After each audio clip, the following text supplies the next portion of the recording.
After 6 months of no conventions, Las Vegas is finally ready to welcome them back. Earlier this week, the governor of Nevada announced that conventions and meetings may return to Las Vegas once again. This is really great news because the bread and butter of the Las Vegas economy is meetings and events. Without meetings and events, midweek occupancy in hotels has been hovering about 30%, and it's typically 80% or higher.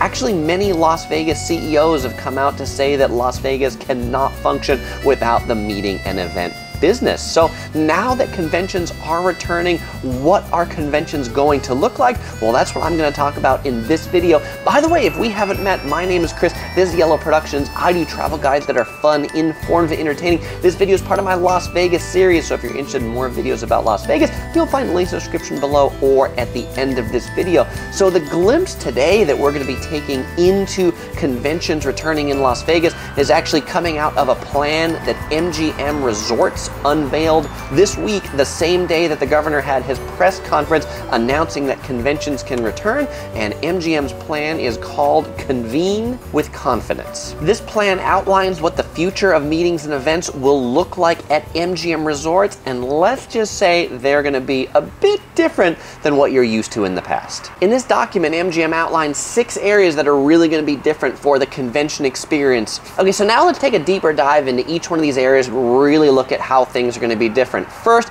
let's take a look at this MGM Health Pass, or this COVID-19 rapid testing on arrival. MGM is partnering with Clear. Clear is the company that you've seen in a lot of airports that have done these verified identity airport security checkpoints. Well, Clear has rolled out this new capability that they call Clear Health Pass to help verify that people are healthy. This is also apparently the same technology that's been used by the National Hockey League to keep COVID-19 cases out of their games. So if you're attending an event that's going to be using MGM's Health Pass, it's going to be a 4-step thing to get you into the convention. First things first, before you get to the event, you will have to download the Clear Health Pass app. In this app, you'll need to upload some form of identification, like a picture of your driver's license and a selfie to match that that picture is actually you on the driver's license.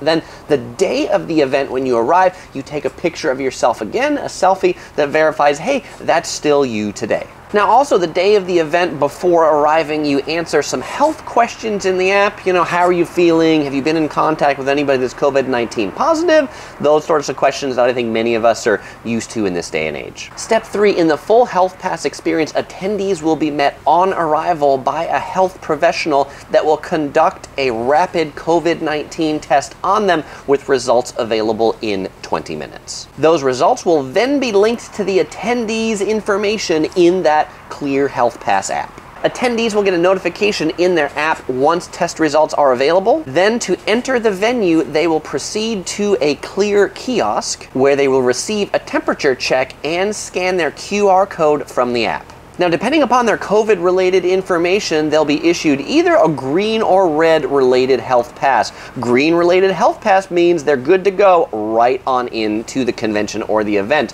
Red health pass, well, that's going to trigger MGM's emergency response plan because that's likely a COVID-19 or potential COVID-19 positive case that's going to activate a whole set of other things to really see if that's a positive case. And now you might be wondering to yourself, if you're going to one of these events and you've passed through the MGM Health Pass gauntlet, will you still have to wear a face mask when you're in the event? And the answer is yes. MGM is currently still requiring all guests at MGM Resorts properties to wear face masks. The next part of MGM's conference reopening plan that's different is the clean air and clean spaces section. Now, all of us are used to the enhanced level of cleaning that COVID-19 is forcing upon many businesses. MGM outlines how they'll be cleaning public spaces more often, elevator buttons, escalator railings. What I thought was particularly interesting, though, is they said that they will be defogging event spaces nightly, or fogging event spaces nightly, with kind of the EPA disinfectant fogging cleaner,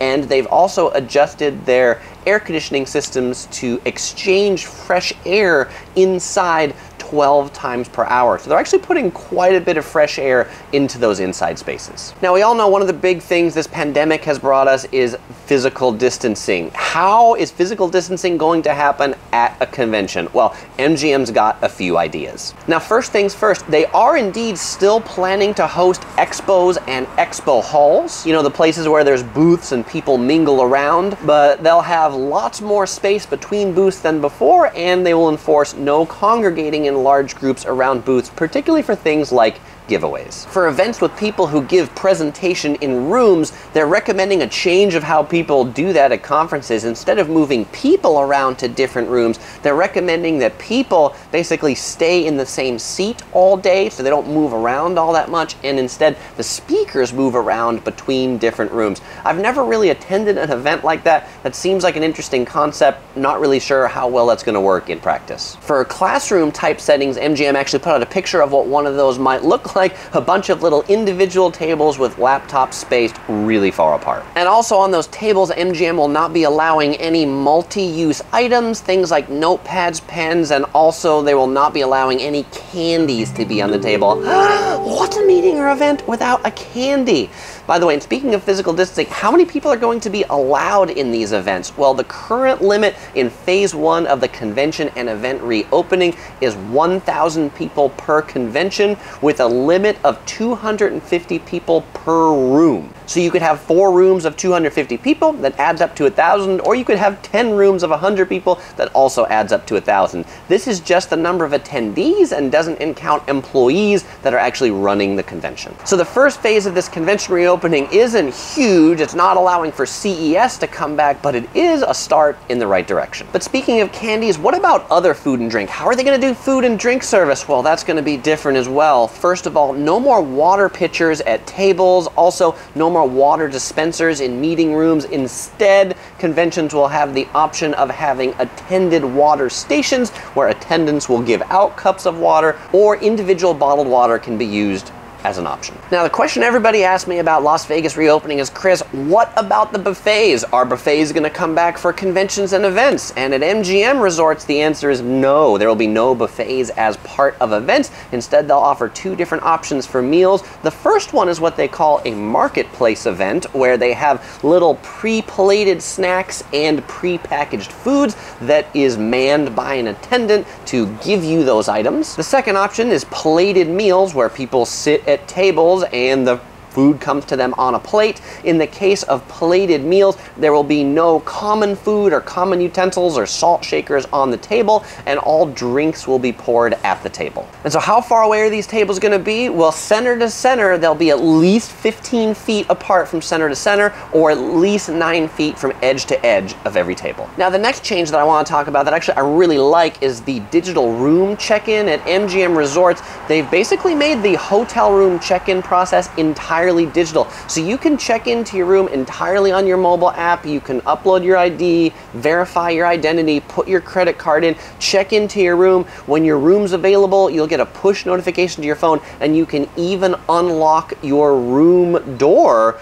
with your mobile device. If you want an actual physical key, and by the way, I'm a person who actually likes a physical key, then you can pick one of those at one of the self-service kiosks down in the hotel lobby. But you no longer have to stand in the long, ridiculous lines that have been fairly typical of Las Vegas hotels. The final difference for conventions and events of Las Vegas of the future is for people who are planning events. MGM Resorts is going to offer virtual planning services instead of in-person planning services. Now, typically people who would plan events would fly out to Las Vegas, would go look around the conference rooms, this and that, but you know, people don't want to do that as much in the era of COVID, and the event might be far away in time, and maybe they don't want to travel now, but they think travel is going to be better, and so MGM Resorts is going to be offering some virtual planning sessions where if you're planning an event, they'll take you virtually through the spaces so you can visit and see what all the spaces look like, and even how they could be decorated for you from the comfort of your living room sofa. The final question I want to address, something I get asked all the time, and it's, Chris, what about sporting events in Las Vegas? When are they returning? Will this allow sporting events to return?